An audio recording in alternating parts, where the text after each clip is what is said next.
ہم دردوں میں غم خاروں میں ہوں، بے وفاؤں میں نہیں ہوں، میں وفاداروں میں ہوں، بے وفاؤں میں نہیں ہوں، میں وفاداروں میں ہوں۔ بسم اللہ الرحمن الرحیم۔ ناظرین کرام، پروگرام تاریخی حقائق کے ساتھ آپ کی خدمت میں حاضر ہیں۔ اس پروگرام میں ہم تذکرہ کرتے ہیں جماعت احمدیہ مسلمہ کی خدمات کا جو عالم اسلام کے لیے جماعت احمدیہ نے سر انجام دی۔ گزشتہ پروگرام میں ہم نے ذکر کیا احرار کے فتنے کا، اور اس کے بعد ذکر ہوا مختصراً تحریک جدید کا اور اس کے آغاز کا۔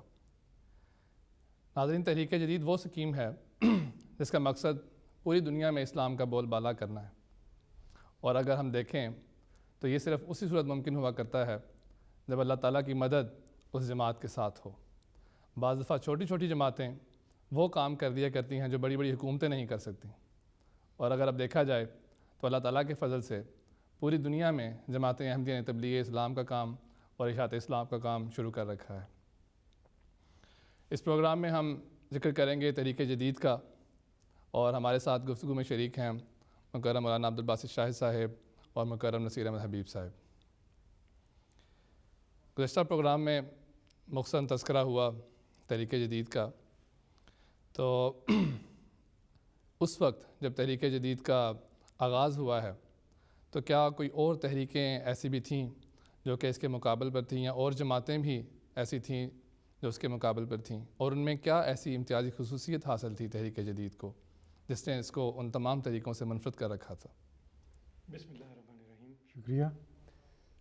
اصل میں آپ یہ دیکھیں، اگر اس تحریک کو تحریکیں جو مادی تحریکیں ہوتی ہیں اور جو روحانی تحریکیں ہوتی ہیں، ان میں آپ کو ایک فرق نظر آئے گا، امتیاز نظر آئے گا۔ مادی تحریکیں ہمیشہ حالات کی پیداوار ہوتی ہیں، وہ ان کا جواز جو ہوتا ہے وہ حالات کے اندر ہوتا ہے۔ مثلاً آپ دیکھیں ہندوستان میں بہت بڑی ایک جماعت ہے کانگریس، 1885 میں بنی ہے۔ 1885 میں کیوں بنی ہے؟ مسلم لیگ 1906 کو بنی ہے، کیوں بنی ہے؟ دیگر وجوہات کے ساتھ ساتھ ایک یہ بھی وجہ تھی کہ انگریزوں نے جو اپنا سسٹم متعارف کرایا تھا، کیپٹلسٹ سسٹم، بنگال میں، بمبے میں اور ان علاقوں میں پہلے متعارف ہو گیا تھا۔ یہاں سے جو گریجویٹس نکلتے تھے انہیں فوری طور پہ سسٹم ابزارب کر لیتا تھا، لیکن 1885 تک پہنچتے پہنچتے وہ اتنے زیادہ ہو گئے کہ اب سسٹم انہیں ابزارب نہیں کر سکتا تھا، تو بے چینی جو ہے وہ کانگریس کی شکل میں ظاہر ہوئی۔ اسی طرح مسلم لیگ جب 1885 میں کوشش کی گئی ہے کہ ان علاقوں میں جن میں ابھی انگریزی سسٹم جو تھا، کیپٹلسٹ سسٹم متعارف نہیں ہوا تھا، تو سر سید احمد خان نے اس وقت کانگریس کی مخالفت کی کہ ابھی تو ہمیں مشکل سے ہم سسٹم میں ابزارب ہونے شروع ہوئے ہیں۔ تو دیکھیں انہوں نے اس وقت اس کو اور بلکہ مخالفت کی کہ مسلمان سیاست میں جائیں نہ۔ تو جو ہی 1906 تک پہنچے ہیں وہ اتنے آؤٹ گرو ہو گئے، ان کے نمبر زیادہ ہو گئے، تو وہاں بھی بے چینی شروع ہوگی۔ تو آپ کو یہ نظر آئے گا کہ یہ جو تحریکیں ہیں اس قسم کی، اور بھی میں مذہبی، اگر آپ مجھے اجازت دیں، ذرا ٹائم لگے گا تو میں کسی جو ریلیجس موومنٹ ہیں بظاہر سو کالڈ، ان کا بھی تجزیہ کر کے بتا دوں گا کہ کس طرح وہ وہاں کے معاشی اور سیاسی اور سماجی حالات کی وہ پیداوار تھیں۔ لیکن احمدیہ تحریک جو ہے وہ خالص روحانی تحریک ہے۔ یہ اس بنیاد سے نکلی ہے، وما خلقت الجن والانس الا لیعبدون، کہ خدا نے اپنی عبادت کے لیے انسان کو پیدا کیا ہے۔ یہ وہ مادی ماحول کی پیداوار نہیں ہوتی۔ آپ دیکھیں گے کہ مادی ماحول تو اس وقت کا یہ تقاضا کر رہا تھا کہ تمام لوگ مادیت کے سامنے سرنگو ہو رہے تھے، اور روحانیت کا، دعا کا، فرشتہ، اس قسم کے کانسیپٹ کا انکار کیا جا رہا تھا۔ تو اس وقت حضرت مسیح موعود علیہ الصلوۃ والسلام نے آ کے روحانیت کا جو ہے وہ ایک روحانی تحریک کی بنیاد رکھی ہے۔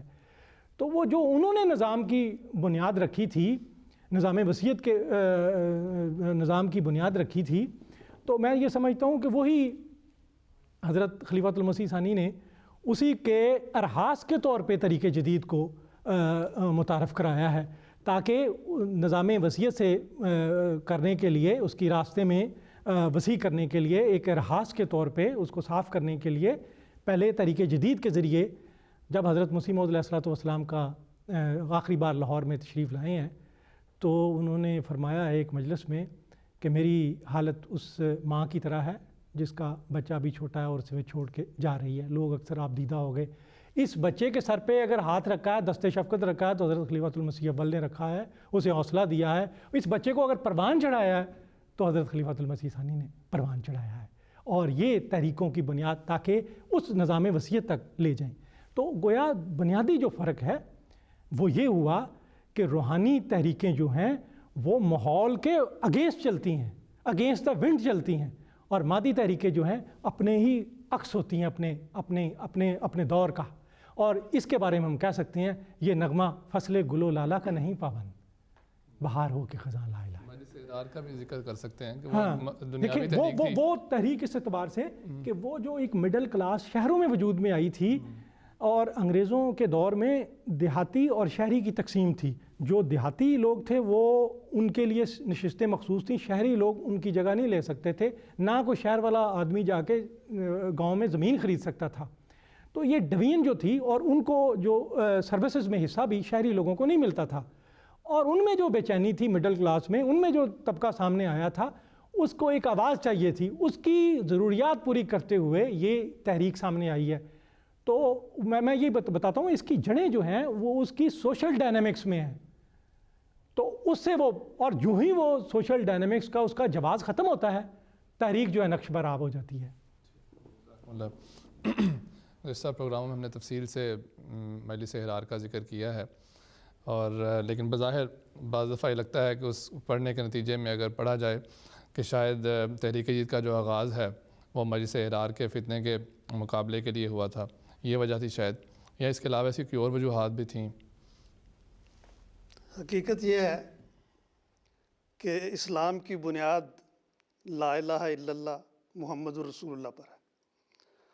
اس کے بعد جو بھی ہے وہ سب اس کی تفصیل ہے، وہ مختلف طریق سے یاد دہانیوں کا سلسلہ ہے۔ قرآن مجید میں فذکر ان الذکر تنفع المؤمنین، کہ نصیحت کرتے رہو، مومنوں کو نصیحت کرنا فائدہ دیتا ہے، اور یہ ہم نے دیکھا کہ جب بھی نصیحت کی جاتی ہے تو اس کا فائدہ بھی ہوتا ہے۔ تو یہ حضرت صلی اللہ علیہ وسلم نے جو اسلام کا آغاز فرمایا، جو آپ نے اسلام کی تعلیم دنیا میں پیش فرمائی، جو قرآن مجید کی تبلیغ و اشاعت فرمائی، اصل تو وہ بنیاد ہے، اصل چیز وہ ہے۔ اس کے بعد صحابہ نے حضور کی بات کو سنا، اور قرآن کے ذریعے سے جو انقلاب پیدا ہوا، عظیم الشان بے مثال انقلاب پیدا ہوا، وہ اس کی کوئی مثال نہیں ہے، وہ اپنی مثال آپ ہے۔ تو صحابہ نے وقفِ زندگی کی ایسی شاندار روایات قائم فرمائیں کہ اب بھی ہم اپنے جوش اور جذبہ پیدا کرنے کے لیے ان روایات سے کام لیتے ہیں۔ تو حقیقت یہ ہے کہ وہاں سے یہ سلسلہ چلا ہے۔ یہ کاروان وہ ہے جو حضرت صلی اللہ علیہ وسلم جس کے یہودی خان تھے، جس کا آپ نے آغاز فرمایا، بڑا بابرکت کاروان ہے یہ۔ تو یہ پھر یہ تفصیل ذکر ہو چکا ہے پہلے بھی کہ حضرت مسیح موعود علیہ السلام بھی انہی علامات، نشانات اور پیشگوئیوں کے مطابق تشریف لائے جو حضور صلی اللہ علیہ وسلم نے بیان فرمائی تھی۔ اگر حضرت مسیح موعود علیہ السلام کا وجود تاریخ سے یا اس سلسلے سے ایک طرف کر دیا جائے تو حضور صلی اللہ علیہ وسلم کی بہت سی پیشگوئیوں کے متعلق یہ سوال پیدا ہوگا کہ پوری نہیں ہو رہی ہیں۔ یعنی سوال مرزا صاحب کا نہیں ہے، سوال احمدیت کا نہیں ہے، سوال اسلام کا ہے، سوال بانی اسلام حضرت صلی اللہ علیہ وسلم کا ہے۔ آپ نے جو خبریں دی تھی وہ پوری ہو رہی ہیں یا نہیں پوری ہو رہی؟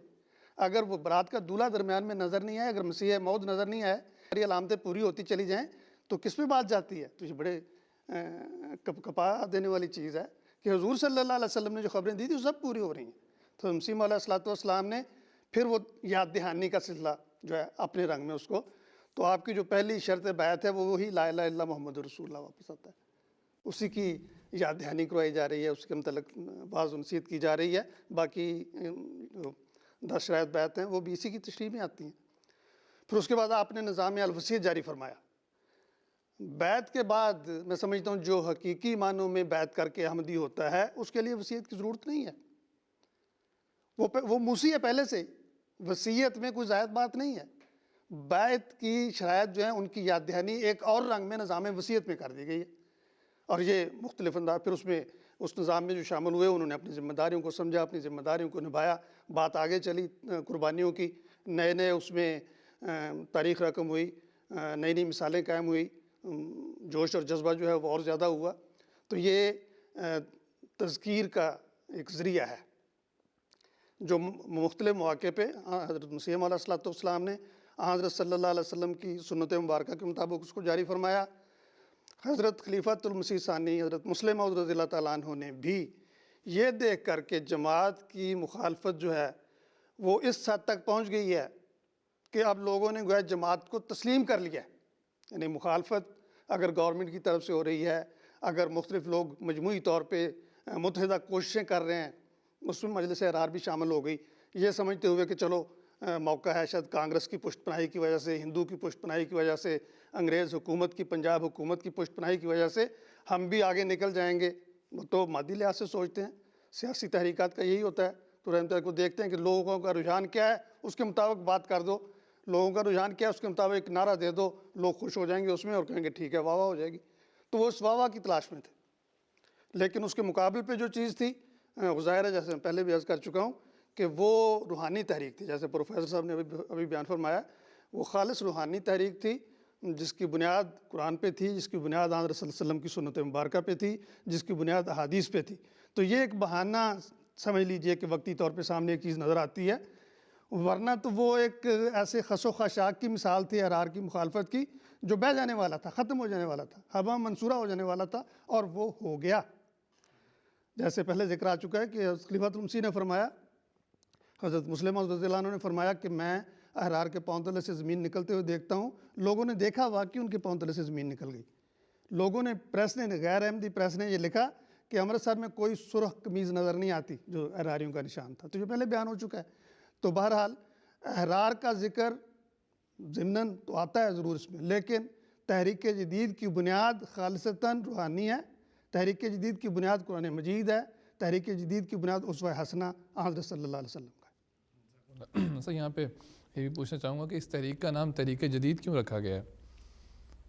یہ ظاہر ہے کہ جب کوئی تذکیر کی جاتی ہے، واعظ و نصیحت کی جاتی ہے، بات سمجھائی جاتی ہے، تو اس میں ایک جدت کا رنگ پیدا ہونا چاہیے. ساری باتیں اگر پہلے کی طرح بیان کی جائیں تو پھر اس میں جدت کا رنگ نہیں آتا اور اس میں زیادہ جوش و جذبہ پیدا نہیں ہوتا. تو یہ بتانے کے لیے چیز تو وہی ہے، لیکن اس کو جدید پیرائے میں بیان کیا گیا. اور حضور نے، حضرت مسلم موعود نے بجا طور پہ فرمایا کہ میں نے تمہارے سامنے جو اسکیم پیش کی ہے وہ مسولینی اور ہٹلر نے پیش نہیں کی اپنی قوم کے لیے. اور آپ نے فرمایا کہ اگر یہ باتیں جو میں نے آپ کو بتائی ہیں آپ ان پر عمل کریں تو دنیا ایک انقلاب کو دیکھے گی. اور حقیقت یہی ہے، وہ ایسی انقلابی روحانی انقلاب ہے اس میں.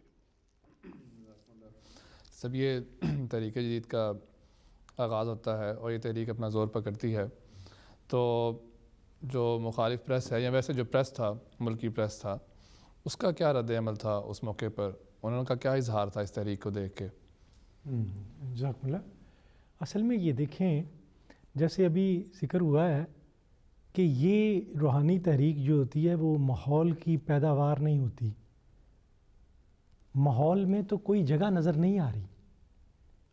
حضرت مسلم موعود مطالبہ کر رہے ہیں قربانی کا، تو ماحول میں تو کوئی جگہ نظر نہیں آ رہی. کسی کی جو آمدنی ہے جو پہلے 100 روپے تھی، اب وہ کوئی 100، ایک دم کوئی بوم تو نہیں آیا وہاں مارکیٹ میں، کوئی ایک دم لوگوں کی کوئی یہ تیل نکل آیا تھا انڈیا میں. حالات تو مادی وہی تھے. اب یہ دیکھیں کہ انہوں نے جگہ بنائی ہے، ڈائریکشن دی ہے، مطالبات پیش کیے ہیں کہ آپ نے جو ہے ایک کھانا جو ہے وہ کھانا ہے، بچوں نے تھیٹر وغیرہ اس قسم کی سرگرمیاں نہیں کرنی، لباس جو ہے آپ نے نہیں بنوانا، اسی پہ گزارا کریں، اور دوائی جو ہے وہ مہنگی نہیں خریدنی، حالانکہ اسینشیل چیزیں ہیں.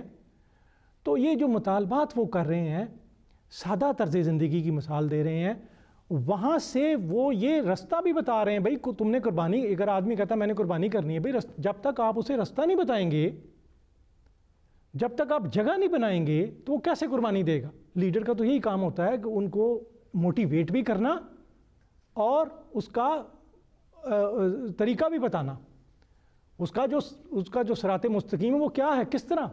یہ گائیڈنس بھی تو لیڈر کا کام ہے نا, ورنہ تو جوش جذبہ پیدا کر دیں تو وہ تو کچھ بھی نہیں ہے.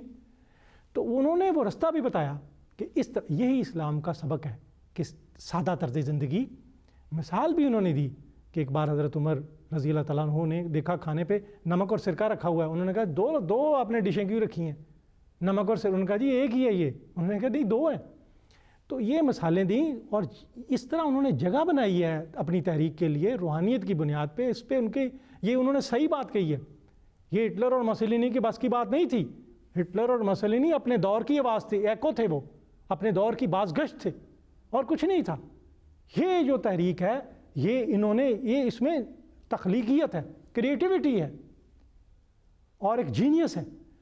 تو انہوں نے رستہ بنا اور اس کا بلا شبہ ملکی پریس نے مطلب ہے کہ خیر مقدم کیا. روزنامہ جو انقلاب تھا اس نے کہا کہ مسلمانوں کو سبق سیکھنا چاہیے کہ بھئی انہوں نے کیسی بابرکت تحریک کی بنیاد رکھی ہے کہ اپنے طرز زندگی سادہ کریں اور لیڈر جو شور ڈال کے تھک گئے تھے اپنی اقتصادی حالت کی طرف توجہ کریں.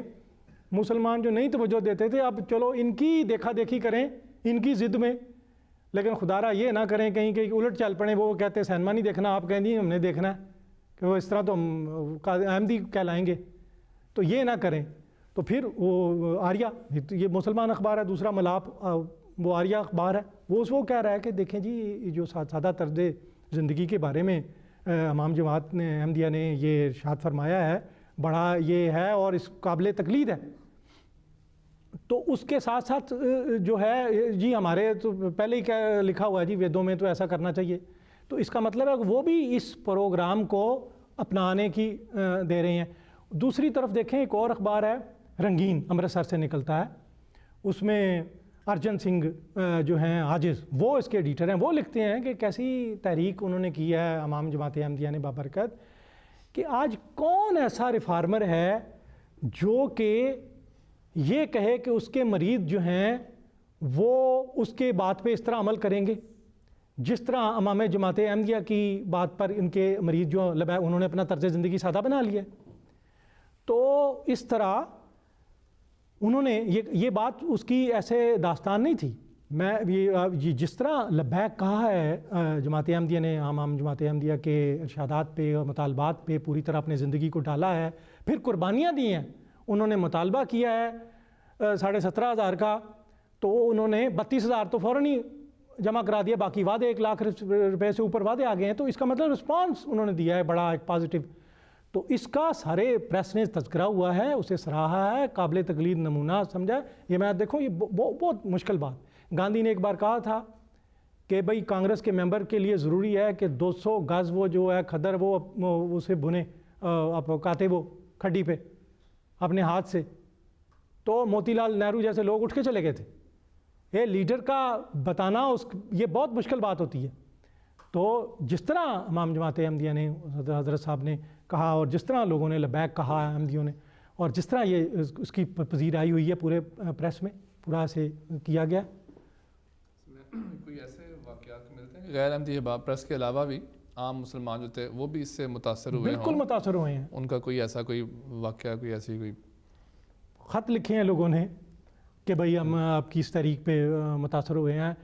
بلکہ یہ جو کھانے پینے کے سادہ وہ ڈلہوزی میں بیگمات نے دیکھا ہے, اعلیٰ گھرانے کی بیگمات نے یہ دیکھا کھانے پینے کا وہ شیڈیول وہ دیکھا وہ لے لیا انہوں نے. کئی ایسے لوگ بھی تھے, میں نے بعض بزرگوں سے روایات سنی ہیں جو غیرت جماعت تھے لیکن تحریک جدید میں چندہ دیتے تھے. لاہور میں نیلا گنبد میں بعض ایسے دکاندار تھے وہ باوجود کہ وہ غیرت جماعت تھے لیکن اس تحریک جدید میں چندہ دیتے تھے. اور یہ تو ایسی مؤثر تحریک تھی کہ سب پہ اس کا اثر ہوا اور سب نے اس کو سراہا. اور یہ اگر دیکھیں ہم اس زمانے کی قربانی جماعت احمدیہ کی, بڑی غریب جماعت تھی ہماری, بڑی محدود تعداد میں, اور اکثریت غربا کی تھی. ہمارا شاذ کوئی امیر بلکہ شاید کہا جائے کوئی بھی نہیں تھا اس زمانے میں. اور غربت کا یہ عالم تھا کہ صدر انجمن احمدیہ کے پاس تنخواہ دینے کے لیے پیسے نہیں ہوتے تھے. صدر انجمن احمدیہ کے پاس ابتدا میں تنخواہ دینے کے لیے پیسے نہیں ہوتے تھے. ان کو جنس مل جاتی تھی کہ چلو فلاں دکاندار سے جا کے یہ قرض پہ لے لو اور پھر جب تمہیں پیسے ملیں گے. بہت غربت کا زمانہ تھا. حضرت مسلم موعود رضی اللہ عنہ نے بڑی تفصیل سے فرمایا. آپ نے فرمایا کہ تحریک جدید میں شروع کر رہا ہوں, یہ 3 سال کے لیے میں شروع کروں گا, اور میں جماعت سے چاہتا ہوں کہ تبلیغ اسلام کو پھیلانے کے لیے ساری دنیا میں نے یہ اسکیم بنائی ہے, اس میں اتنا خرچ ہوگا, اتنا خرچ ہوگا, اتنا خرچ ہوگا. حضور نے سارے اخراجات کا اندازہ کر کے 27,500 یا اتنی رقم بتائی کہ یہ مجھے ضرورت ہوگی اس کام کے لیے. یہ عجیب بات ہے اور حیران کن بات ہے کہ جماعت نے اس رقم سے زیادہ نقد حضور کی خدمت میں پیش کر دیے, اور وعدے سے تقریباً 4 گنا زیادہ تھے. اس زمانے میں جیسے 27,500 آج کل تو وہ سمجھا جائے گا کہ بڑی معمولی رقم ہے. آج کل تو انفلیشن کی وجہ سے بہت تبدیلی آ گئی. 2 روپے من سے بھی 2 روپے سے بھی شاید کم میں 1 من گندم ملتی تھی. اتنا یہ نہیں فرق تھا. تو اس زمانے میں پیسہ 27,500 تو بہت بڑی رقم تھی, اور جماعت نے اپنا پیٹ کاٹ کے دیا. حضور نے اسی لیے فرمایا, پہلے یہ جیسے میں نے بتایا, پہلے 3 سال کے لیے, اور پھر 7 سال کے لیے, اور پھر 10 سال کے لیے, اور 17 سال کے لیے. فرمایا کہ نہیں, یہ چیز تو ایسی ہے جو چلتی جائے گی, مستقل ہے اس کے لیے. اس میں کوئی ایسی چیز نہیں ہے جو اس میں ہم کہیں کہ اس کا نقصان ہے اب اس کو ختم کر دو. سادہ زندگی کا ذکر آ رہا ہے مطالبے کا. حضور نے خود اس کے متعلق فرمایا کہ میں خود حیران ہوتا ہوں اس پہ غور کر کے, اور فرمایا یہ ایسا مطالبہ ہے کہ اگر اس پر سینکڑوں گھنٹے بولا جائے تو کم ہے. اور حضور نے بہت دفعہ اس خطبات ارشاد فرمائے, خطاب فرمایا آپ نے. سادہ زندگی میں مثلا دیکھیں آج کل کے لحاظ سے بھی اگر ہمارے ہاں یہاں پہ موٹاپے کی بیماری ہے, موٹاپے سے لوگ بڑے پریشان ہیں, اور اخبارات میں اس کا چرچا آتا رہتا ہے کہ اتنے لاکھ اور اتنے ڈالر جو ہیں اور یا پاؤنڈ جو ہیں وہ اس بیماری پہ خرچ ہو رہے ہیں, اور جتنا ہماری طبی اسکیم ہے یہاں پہ اس سب سے زیادہ خرچ اس کی طرف نکل جاتا ہے. اس کے نتیجے میں بچوں میں بھی اس کے نتیجے میں جو بیماریاں پھر پیدا ہوتی ہیں, ڈائبٹیز وغیرہ, شوگر کی اور دوسری بیماریاں پیدا ہوتی ہیں, تو ان کا کتنا سمپل اور سادہ علاج ہے سادہ زندگی. اس ساری چیز کا علاج ہے سادہ زندگی. اگر کھانے میں دیکھا جائے گا, اور کیا حضور نے فرمایا ایک کھانا کھاؤ, ایک کھانا ہو, سمپل کھانا ہو, تو یقیناً یہ چیزیں جو بیماریاں ہیں موٹاپے کے, اس کے نتیجے میں پیدا ہونے والی بیماریاں, ایک تو یہ کہ زیادہ کھانے والا جو ہے وہ تو سویا رہے گا, اس کو نیند زیادہ آئے گی, اس کا وقت ضائع ہوگا. وقت ضائع ہونے کے نتیجے میں کتنا نقصان ہو گیا. وقت کہتے ہیں کہ وقت جو ہے یہی دولت ہے, تو وقت ضائع ہو جائے گا تو اس میں نقصان ہو جائے گا. تو سادہ زندگی کے کسی پہلو کو آپ لے لیں, میں نے صرف ایک پہلو آپ کے سامنے پیش کر رہا ہوں میں, کسی پہلو کو مثلا زیورات کے متعلق حضور نے فرمایا کہ خواتین کے پاس جو زیورات ہیں وہ اس کے علاوہ نئے زیورات نہ بنائیں. یہ 3 سال کے لیے فرمایا, اور بات وہ بڑھتی گئی جیسے میں نے ذکر کیا. تو اس میں یہ ہے کہ ہمارے ہاں جو زیورات کا ایک طریق یا رسم چلی آ رہی ہے, کسی حد تک اس کا جواز ضرور ہے, لیکن اس کا نتیجہ یہ نکلتا ہے کہ بہت سا ہمارا پیسہ وہ بند ہو جاتا ہے. حالانکہ جہاں پیسہ بند ہو جائے وہ تو نقصان ہے. پیسے کا مقصد آپ کسی بھی ماہر اقتصادیات سے پوچھ لیں, کہ اگر پیسہ جو ہے وہ گردش کرنے کے لیے ہے, اگر وہ گردش کرے گا تو بڑھتا چلا جائے گا. یہ ایک عام اصول ہے, پیسہ گردش میں رہے گا بڑھے گا, پیسہ دب جائے گا بند ہو جائے گا. وہ جیسے ہم زمین میں دبانے کے لیے کہتے ہیں, ایک دفعہ گاندھی نے لکھا تھا کہ اوسطاً ہمارے ہاں جو آمد ہے وہ چند پیسے ہے, اور اوسطاً ہم نے ہر گھر میں 40 روپے دبا کے رکھے ہوئے ہیں, وہ سونے کی شکل میں, زیورات کی شکل میں.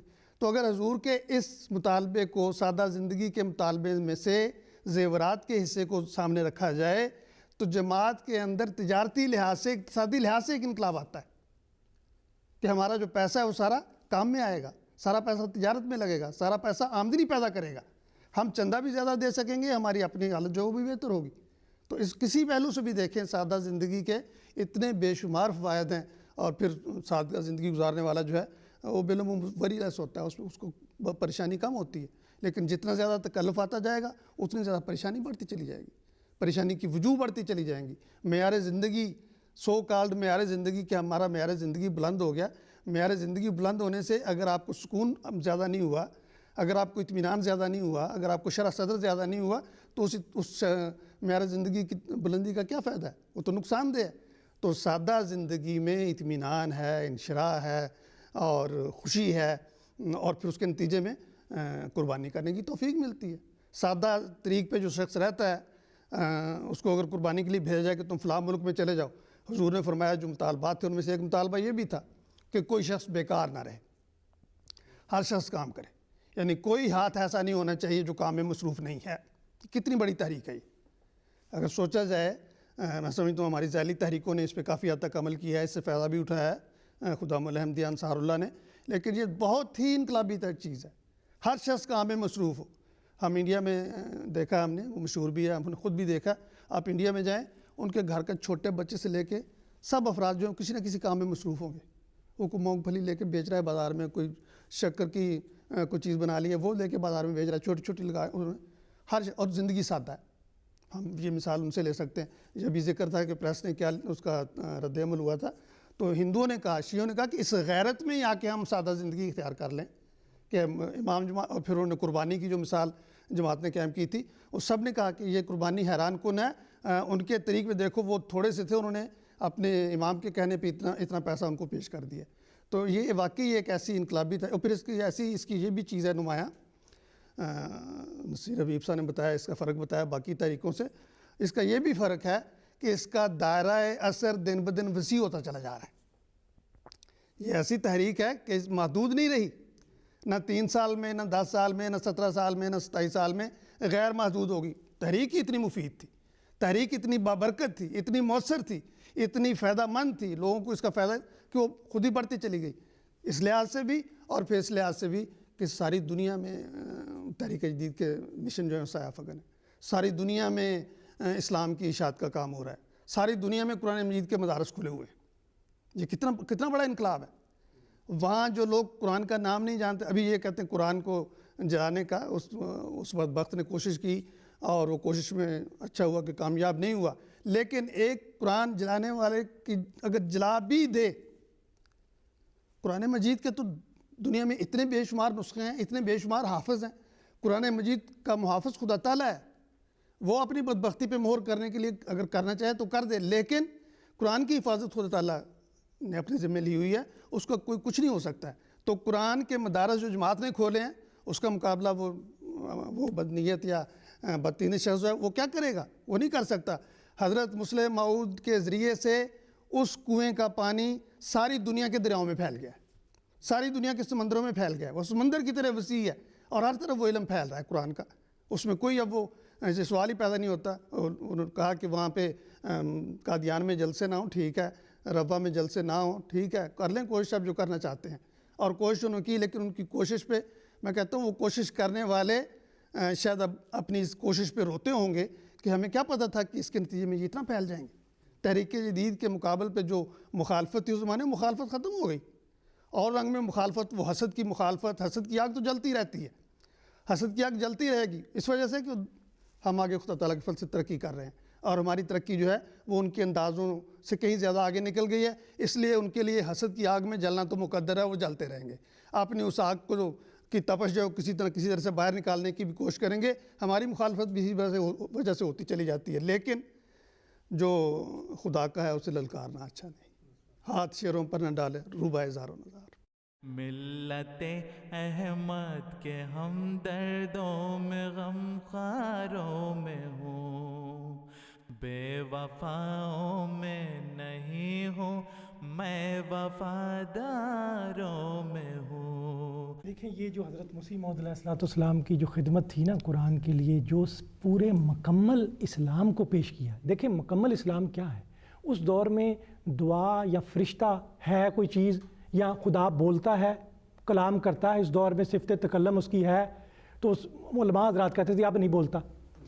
اسلام کی جو مکمل تصویر ہے وہ پیش ہی حضرت مسیح موعود علیہ السلام نے کی ہے، باقی سب نے ادھورا اسلام پیش کیا ہے، اور اس مکمل اسلام کو ہم لے کے آگے چلے ہیں اور دکھایا اس تحریک جدید نے، پھر پھیلا دیا۔ میں سمجھتا ہوں جس اسلام پہ لوگ معذرت خانہ رویہ اپنا رہے تھے، اس کو ہم نے معذرت خانہ کی بجائے ہم اٹیک پہ آ گئے ہیں، وہ چھپتے پھرے ہیں ہم سے، ہمارے سامنے پھر کوئی نہیں آیا۔